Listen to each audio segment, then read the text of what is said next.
Improve It, peeps. Oh my God, I am so excited for another episode with a D. Today, let me just say this. I want you to go back to episode 157. If you have not yet listened to that episode with a D. Clerman, you'll hear all about how her and I met, a brief background on her role, how she has used outside the box professional development to train emerging leaders at Gallagher. And then today we dive into the reasons why humor is key to success. If you're someone who wants to add a little more levity, positivity, and laughter into your workday, stay tuned because this show is for you. You're going to hear about Adi's comedy career, how it helps her show up at work, and then we're going to hear 5 reasons why humor is the key to success. Stay tuned. Let's keep improving it with D. Clerman. Hi, new friend. I'm Erin Deal, business improv edutainer, fail-fluencer, and keynote speaker who is ready to help you improve your it.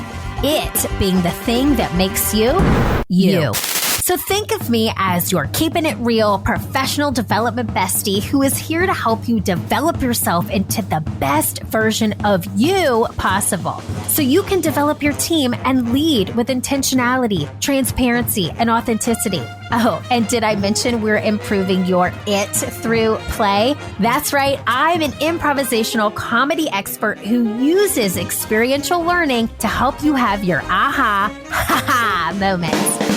Those are the moments when the light bulb goes off and you're laughing at the same time. So grab your chicken hat, your notebook, and your inner child because I'm going to take you on a journey that is both fun and transformative. Welcome to the Improve It podcast.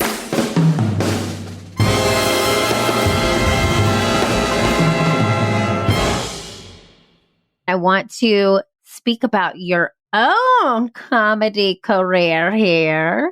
Because let's talk about what you have done to get comfortable with the uncomfortable recently. Tell us a little bit about what you're doing outside of Gallagher. Sure. So something fun, a new hobby of mine is that I have started taking and really enjoying stand-up comedy, which has been great. And the way this all kind of came about was, and hopefully you guys will get the sense of this like over the podcast. But for years, I've been told by friends like, you're so funny. Have you ever thought of writing a blog? Have you ever thought of doing a podcast? Have you ever thought of like just doing stand up or being an actress? And I'm like, 100% no. 0 ounce. Like, I'm just funny with you and have like, this is my world perspective. And these are the things that I talk about to you. And it makes you laugh, like the end.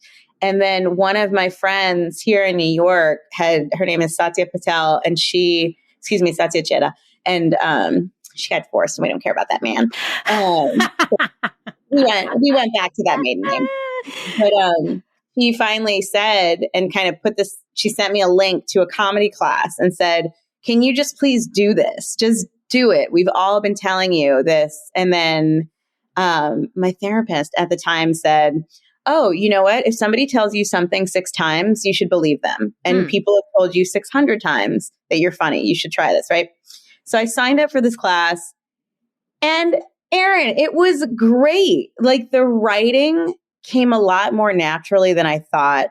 I've never been nervous really about presenting. And if I'm basically presenting my own thoughts, it's no different than us having this conversation. And it's been so fun. And so I've been doing this now for about 9 months, maybe 10. And I've done 4 shows, like 2 graduation shows, an open mic night just to kind of practice. And then what was really kind of special is that one of the owners at the club where I took a class, he said, "Hey, you did a really great job for your graduation show. We need to get you back up on stage. Do you want to perform the end of February?" And I was like, yeah. So I actually had a show this past Saturday, which is really fun. And it makes me feel, what I've really enjoyed about it is that like, it's a social hobby. It's I also like love to cook, but that's like very singular and kind of expensive. And like this to me is like a different creative outlet that I can share with like more than just my close friends. And I can't paint. I'm not a good singer. I'm a pretty good dancer, but I'm not going to do that like professionally in any way. But this has like been a really wonderful way for me to feel creative, to feel like an artist, to meet so many different people that I never would have connected with, and to get to know my city better. It's been really special. And I think that this is something that I want to continue for a long time. And can I tell you like my goal? My goal. Can I tell you this? Oh, of course. Yes. All right. So I am 40. I turned 41 in April. So in 20 minutes. So my goal is that by my 45th birthday, so I've got 4 years, that I get invited to do a set at the Comedy Cellar, which is one of like the premier like stand-up places in New York City, if not the world. And like, I can do that. I know I can do that. Like I went this past weekend to go see a show and I was like, oh my gosh, wait a second. I'm just as funny as these people. I could do this too. And so I think it's been really helpful for like, I've always been pretty confident, but confident in a different way, which has been nice. So that's my 20-minute story to your 2-second question. Erin, back over to you. Oh, back to me. Thank you so much. Well, I got to tell you, I could listen to it forever. It was great. And it was a couple things you said. I love that you're like, I got to connect with so many people I would have never met. I got to connect with but I think really when listening to you share this story, what's really cool is I think you've actually connected with yourself a lot. Oh. And to go deep here. Okay. That's cool. That's like, I didn't realize this was the Profound podcast. Look at that. It's not the Improve It podcast. This is the Profound podcast. Wow. It's called we're no longer surface level. We're scuba diving. Okay. No, but like that is so true. I think you've really found this thing inside of you that was sort of waiting to come out and be created. And I think it's super cool to witness.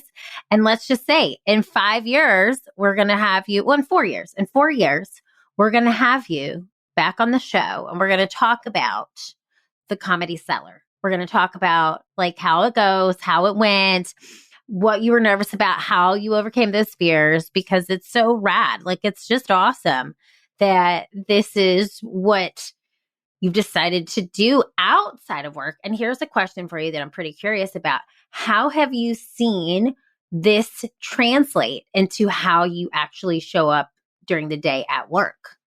I think from a presentation skills standpoint and a communication standpoint, it's actually been very helpful. And one of the classes that I took, our instructor said, if you can say things in less words, do that. Which I'm clearly not doing on this podcast, but maybe I'll work on that. Stop! You are crushing it. Stop. You are crushing it. It was so interesting. If you can say something in less words, do it. Whether that's like how you present. When we were writing out the jokes, we would review them and we'd cut out certain sentences and phrases and make it really tight and focus on delivery. The same with emails. Like if you can say it in less and it's just as effective. And often more attention grabbing, which has been really helpful. I think also just from like a fear standpoint, whether it's meeting with senior leadership or trying something new, I'm like, oh, I can apparently like stand up is pretty nerve wracking. And if I can do that with a certain element of fun and comfort, like I can do a PowerPoint presentation about interns and hiring projections. So kind of cool. I love that. And I feel like really great leaders really want to see people do things outside of work because it shows just variety. It changes your brain. And I think all of those things are so true because I love the economy of words. That's something improv also teaches you, is really just keep it simple, silly. You can definitely, that acronym KISS. But really and truly, I think for what I'm hearing you say too, is like, you're showing up more confidently.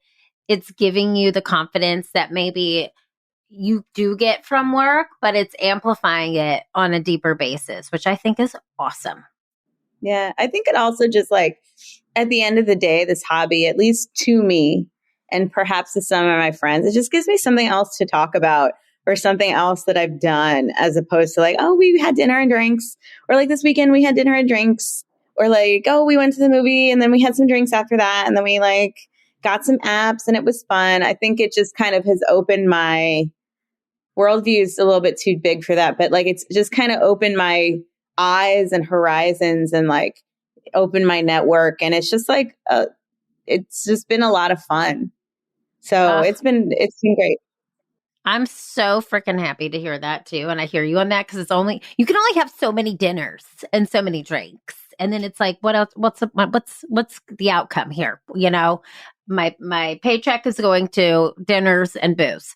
And then right now, what I'm seeing you do is really translate that into something that could transform your life and your career. And I think also a really great point of this is that bringing humor to work actually might make you love what you're doing even more. And so I don't want to say might, I know because this is what I do, that it makes you love what you do even more. So if you could tell the Improve It peeps 5 reasons why you think humor is key to success at work, what would that be? Sure. I think one, Erin, who doesn't like a little levity? Like not levity, but like levity, brightness, lightness, because that always feels good wherever you are, but particularly at work where no matter what your field, it can be a bit dry, right? Yep. Number 2, I am a very firm believer, and I'm sure you are too, is that pretty much the best part of anything is like when you laugh, whether it's like with your friends, with your family, at a movie. It's like, that's like the best part. You hear about that all the time. Like your stomach hurt because you were laughing so hard. And that's what you remember. Like your best memories are when you're having a good time, right? Number 3, I think at the end of the day, like, let's be honest, like it's not that serious. It's like nothing is that serious. Even if you're an ER doctor, maybe that's like really, really serious. But even then there's probably a lot of like, they made Scrubs. Like that was a funny show, but I think I just dated myself. But it's not that serious. I remember something from your workshop that I took. You said everything's made up. Even this workshop is made up. Like it's not that serious, which is always like something to keep in mind. And it's even on kind of like the darkest work days, it's not that serious unless you make it that serious. I think humor is also a natural icebreaker and just makes you more authentic. It makes you just like nicer to be around. It's nice to bond on a joke, and people don't like fake people. And if you're not, I think like if you have a good sense of humor, whether it's like dry or dark or whatever, or bright and light, it just makes you kind of a more authentic person and draws you in. And from a professional standpoint, that can only be helpful. And then I think the 5th reason is like, girl, it's just more fun. Like, it's just days are dark and bleak. We have like wars and sickness and whatever. And at the end of the day, you got to find fun wherever you are. So just more fun. I'm here for that. Yes. And I think if anybody listening here today is listening and thinking to themselves, okay, well, I'm having some of these dark days at work. I want to change it up. Try bringing humor into your workday. It doesn't have to be, an episode of Scrubs, as you mentioned, but it could be something as simple as go to lunch with your work bestie who makes you laugh, or pull up a funny episode of Saturday Night Live, your favorite Saturday Night Live clip at lunch, and give yourself that moment just to laugh, because laughter really does produce endorphins, and it's also an ab workout. So there's many reasons why you should laugh at work. But I do think we actually had the founder of Laughter Yoga on this show. I don't know if you know that. Oh my goodness. It was incredible. It was such a fun conversation. And we started the show. It was 8 a.m. my time. It was 6 p.m. his time. He lives in India. He was like, okay, And this is a fun fact for you. I had COVID when we recorded the show. Okay. So I was sick. And I was like, I'm not going to change this show time recording because, this is a founder of Laughter Yoga. We start the show. He goes, okay, we're just going to start laughing. And we weren't laughing at anything. There wasn't anything funny that was said. We just started laughing. And through that laughter, we started genuinely laughing. And it made me feel better. I'm sitting there sick at 8 a.m. with COVID. He goes, well, let's start laughing. And I just started laughing. And then it transformed into real laughter, which transformed the way I started to feel in my body, which at that point in time was sick. And so if you can bring that into your day to day, what a more joyful workspace and place to work, and what a more joyful headspace to walk around with yourself. 100%. Swipe right on all of that, Erin. I love that so hard. Oh my God.